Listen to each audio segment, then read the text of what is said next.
5 ways that made me repellent to toxic and narcissistic people. Have you ever found yourself in a situation where you feel like you are such a magnet to toxic people, whether it is toxic friends, it is toxic colleagues, toxic bosses, toxic family members? You feel like toxic people are just so drawn to you and you hate it and you want to change it. Well, if that is you today, I want to share my 5 bulletproof ways of how you can repel them once and forever. Because if we face the reality, narcissistic people are not drawn to everyone.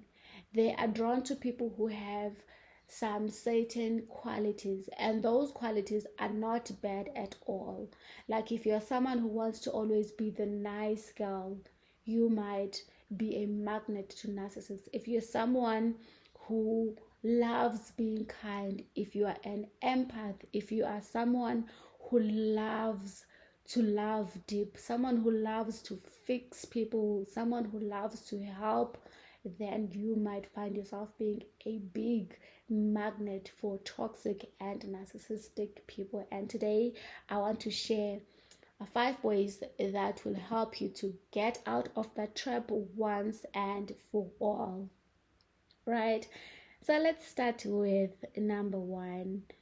The first thing that I started doing in my life was to start pouring into myself. All the energy that I spent on trying to help other people, all the energy that I spent trying to understand why do they think like this, all the research that I did trying to accommodate people, I started pouring that into myself. I started spending time with myself. I started doing the check-ins with myself and finding the solutions for myself instead of being so clustered about how is this person feeling. I remember there was a time where I dealt with someone who had depression, and I would go to so much research trying to find out how do I speak to them, how do I make sure that I don't trigger them, what causes depression, how can I be the solution to their depression. I spent so much energy focusing on the other person, and that can attract so many toxic people into your life. So instead of finding out how can you deal with this person, ask yourself, why do you feel the need to deal with this person? Ask yourself, how can you set yourself free? What solutions can you find for yourself? Why are you so drawn to helping other people, even if it means depleting you? Ask yourself the right questions. Ask yourself, why are you willing to tolerate that? Ask yourself, why do you feel like you need to prove your love to someone else, even if it means abandoning yourself? Okay. The second one is regulating my nervous system. This one is really important, and this one is easy because this is what will help you to stop being in the survival mode. It will help you to feel relaxed. And what happens when you are in a survival mode is you find yourself so stressed, you get migraines and headaches because your mind is so busy trying to come up with solutions. Your mind is not relaxed enough to just allow you to chill, to allow you to relax and just enjoy your life. Your mind is so busy trying to find solutions. And remember, when you are in a situation where you are not safe, your mind will not prioritize other important things for you, like for example digestion. It will not prioritize that, but instead it will prioritize making sure that whatever lion that you're trying to run from, you are safe from. It will pump so much adrenaline into you and make sure that you are ready to run, to freeze, or to just get out of that situation. And that is not the way to live, right? So do things that will regulate your nervous system. What has helped me a lot is breath works. I love the YouTube channel by Sandy. So if you just type breathing with Sandy, you'll find so many videos that will help you to do breath works. And if you don't want to do that, you can just do it on your own. Just do the four, I think it's 4 box breathing, where you breathe in for 4 seconds, you hold your breath for 4 seconds, you exhale for 4 seconds, and then you just relax for 4 seconds, and then you start again over and over and over again. And the more you breathe slowly, the more your mind will know that you are safe. And another trick that I had when it comes to being safe as well is you need to start chewing. And I remember for me, it used to be so difficult to eat at some places. For example, if I am at work and I'm dealing with a toxic person, right? And I've heard that your mind cannot be able to chew if you are not safe. So having a gum every now and then and allowing yourself to chew tells your brain that you are safe now, that you are okay now. So try the gum trick as well, and ground yourself, breathe every now and then, breathe slowly. I've noticed with me as well, when I'm super nervous, I breathe so fast and I talk so fast. So slow down your movements, slow down your speech, slow down your breathing, and that will help so much in regulating your nervous system. And another thing that I love, that I feel like regulates my emotions as well, is doing affirmations. And if you can do affirmations in your own voice, that is amazing, because what I've noticed with me is, if I'm listening to someone else's affirmations, they're good, they're amazing, but when I'm listening to my own voice, for some reason I pay attention, because this is my voice, this is what I know. I don't usually get so distracted when I'm listening to affirmations in my own voice. And at first, I did not love listening to my own voice, but that is also a healing part of you that you need to take a look at and do affirmations in your own voice, because you know what you want, you know what is important to you, you know how you speak, you know your language. So just do affirmations that you can just listen to in your own voice. And another tip that I'd love to add in this is, make sure that when you are doing your affirmations, you are in a great mood. Because if you are so nervous, you are so scared, your voice is shaking, you can hear that in your recording. And when you listen back to those affirmations, they will make you maybe feel shameful, or they'll make you feel scared. They will not uplift you the way you want to be uplifted. So on a day where you feel like you are in a great mood, that is the cue for you to start recording your affirmations for the days where you really, really need them. Okay, and then another way that I regulate my nervous system as well is just doing meditation. And I'm not going to lie, doing meditation can be scary, because when you keep quiet for the first time and you start to listen to your thoughts, how you think, it can really be a lot, right? But the more you do meditation, the more you allow yourself to be in those uncomfortable situations, the more it will get better to you. Listen to your thoughts and write down, after maybe the meditation, what came up for you.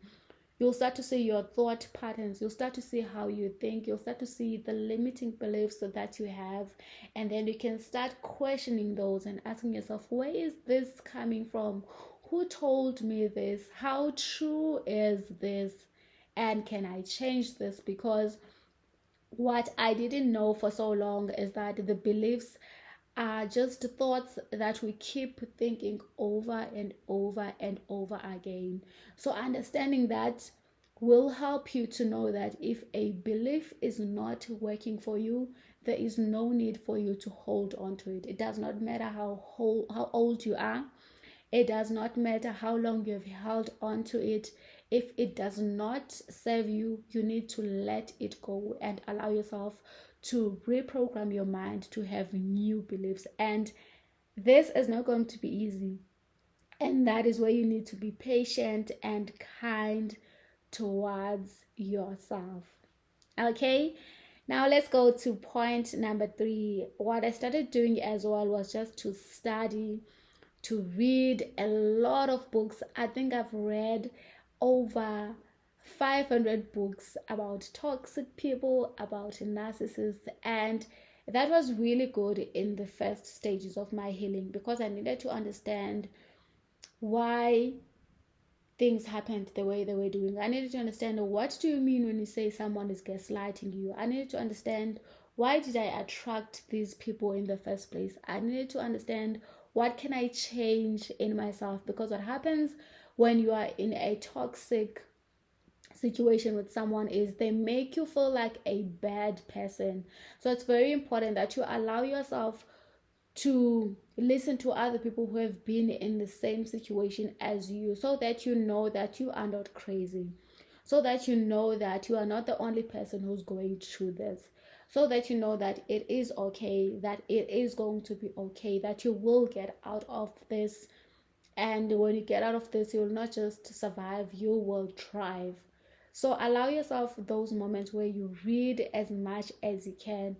Just do not let it consume you, because when you are reading about toxic people, it's also very draining for your mind, because it's like you are reliving those toxic moments that you've had with that horrible boss, or with that horrible coworker, or that horrible friend or person that you were with. So don't read too much into it, but allow yourself to read, especially in the first phases where you're trying to get out of the situation, and learn as much as you can. But don't let it consume you so much that you are so focused on them, because remember that what attracts them to you, or what attracted them to you, one of the reasons was you trying to help them. So now, instead of reading those books trying to understand them, try to understand you, try to find out, what can you learn from this, how can you get out of this, how did you get into this situation in the first place. So read as much as you can, and watch a lot of YouTube videos. But what I would say about YouTube videos, and I know this might sound really bad, considering that I am a YouTuber myself, is you need to listen to some people with a pinch of salt. Just know that some people are selling their ideas because they want to sell their courses. Some people, they want to sell their ideas or whatever product that they're trying to sell. So listen, but don't take everything to heart. You need to have like your own discernment where you see that, okay, this is working for me and this is not working for me. Because YouTubers are just people just like us. I think it's also the same actually with the books. So when you are listening to those books, it does not mean that you have to take everything that they say. Just listen to all of those and then filter out what you feel like works for you, or try things and see what works for you and what doesn't work for you, and then take it from there. Okay. If you're still here, please like and subscribe and share this with someone that you feel like might really benefit from this. Okay, let's go to point number 4. Stay for number 5, because it will really blow your mind. Okay, number 4 is letting go of the control. This one was not easy, but you need to understand that you cannot control everything. I used to be a control freak, but for some reason, people who were control freaks used to really piss me off. And I think that is because they were mirroring to me something in myself that I did not like. You need to understand that you cannot control every situation in life. You need to understand that it is okay for you to let go of situations that you do not understand. You don't need to fill in every silence with a conversation. This one hit so hard for me the other day. I went to the gym and there's this lady. She looks beautiful. She has nice abs, a nice body. She had dreadlocks just like me. She had a belly ring, and I didn't have a belly ring back then when I first saw her. And she came to the sauna, and we were sitting there with other ladies, and then she just kept quiet and minded her business. And I was thinking, oh my God, are you really not going to greet us? And I was so offended, because for me, I always feel the need, I don't know if it is my culture, but like when you see people sitting in a place, if you're going to go there and be in their space, you go there and you say hello, you greet them just to acknowledge that, hey, I see you. You don't have to talk to them, but like the greeting for me has always been something that I grew up knowing, that you have to greet when you see people, you have to acknowledge them. But this lady, she was like, she just kept quiet. And then I started asking myself, why am I so offended by this person who is choosing to mind her business? Why do I want to start? Why do I want to start a conversation with this person who just wanted to come here and sit and enjoy the sauna? And that lady really taught me something powerful, that you need to learn to be comfortable in silence. You don't need to fill in every awkward silence, right? And what can help you with this, if you really struggle with it the way I did, is do meditation. When you're doing meditation, that allows you to sit in the quietness. It's uncomfortable. It allows you to watch your thoughts, and your thoughts can be triggering. Your thoughts can be thoughts about something that you had, or something you spoke about with your friends, or something that you watched recently that moved you emotionally. Allow yourself to sit with those emotions and remind yourself that you are not your thoughts. The minute you understand that the thoughts are like waves and you are the ocean, the thoughts will come and go the moment you will be free. This is something that I heard from one of the books, and that was so profound for me. I was like, oh my God, what? So you are the ocean, and you know how big, beautiful, vast, deep the ocean is? It has those waves that come and go. Allow yourself to be that ocean.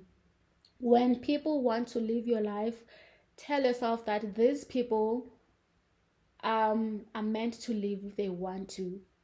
Just become like the ocean. And I love the ocean so much.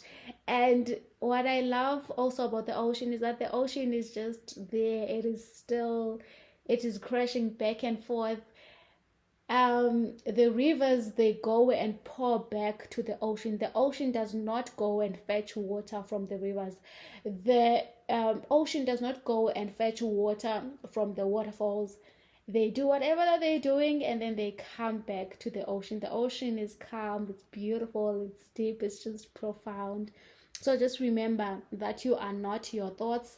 Those thoughts maybe are not even yours. So just watch them. You can also just watch your thoughts like clouds and be like, oh, that is interesting. And for me, when I have struggled with forgiveness and maybe my past mistakes, those thoughts would really come and try to crowd my head, maybe telling me that I'm not good enough. And that is very uncomfortable at first, but you just look at those thoughts and be like, oh, wow, that is interesting. Oh, and there's something that I heard from another guy. I think he is a, I don't know if he's a coach or a psychologist, but he's really good. Oh, I forgot his name. But like what he was saying is, close your eyes, right? And then after closing your eyes, watch your thoughts. And every time you say something negative to yourself or about yourself, say ouch. And that was really profound, where you just watch your thoughts, and every time you say that you are stupid, you say ouch. Every time you say that you're not good enough, you say ouch. Every time you say that you are so dumb for the mistakes that you made, you say ouch. You realize how it is really mean to speak negatively to yourself, how you'll understand that it is not a good thing to do that to yourself. Speak to yourself as if you are your best friend. When no one loves you, you need to be the one who loves yourself. When no one chooses you, you need to be the one who chooses yourself, right? So know that you are responsible for your own emotions. Let go of the need to control other people's emotions. If you've said something and someone is not happy with that, that is none of your business. If you have done something without intending to hurt someone, like for example, let's say that someone said to you, let's go to a party, and you said no, and you know that saying no for you feels great and amazing for you, but this person is really mad at you that you were able to set your boundaries. That is not your problem. Allow them to sit in those uncomfortable situations. There is no need for you to try and control each and everything that other people are feeling. There's no need for you to try and make people happy. For the longest time, I thought that if people around me are happy, I will also be happy. And you'll soon realize that you are only in control of your happiness, and other people's happiness does not have to control you. And if you've been there as well, be kind to yourself and know that maybe that came from you trying to survive. If you had a parent that you are always trying to people please, that you did not want to set off, a parent that you always wanted to make sure that they are happy, because you know that when they're angry, everyone is just going to be in a bad mood in the family. Be kind to yourself and remind yourself that you were just a child who was trying to survive, and you did amazing. Send gratitude to your younger self, send love, and know that you really did your best. And remind yourself that you are safe now, you are okay now, everything is going to be okay. Okay, the last one that I want to share is one was really difficult, but I'm so glad that I started practicing this. This one is validating myself,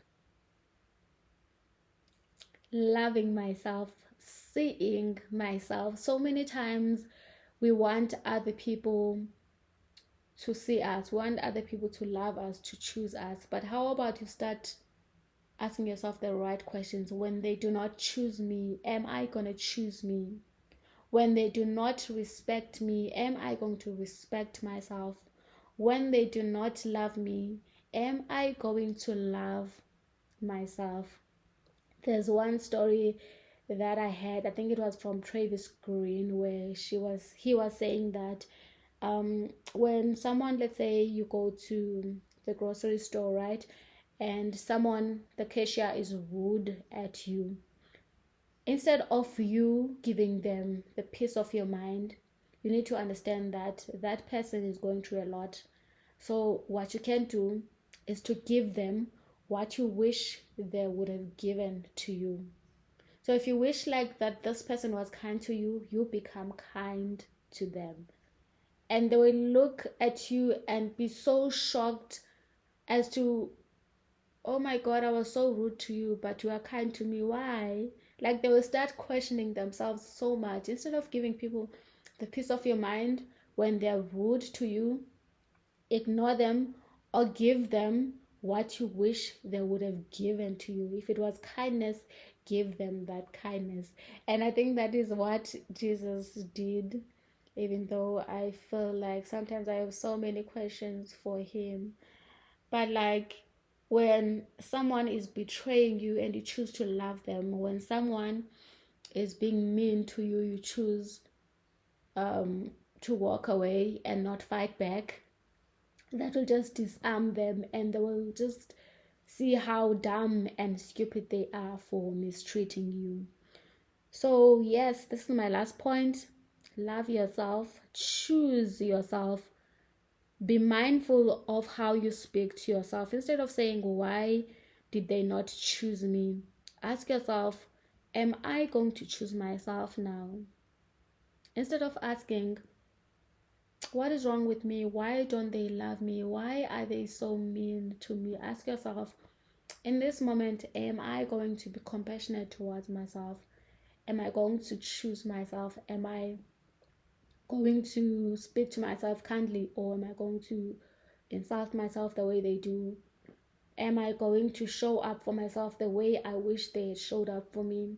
Because the truth is, all these emotions that we need from people, love, safety, security, kindness, believe it or not, we do have these things already, because we are the creation of God. That means that we were created by love. That means that we have an overflow of love, because we are love. We come from love. And the minute you realize this, the more you will let people who do not want to love you go, because you know that just because they are living your life does not mean that you will lack in love.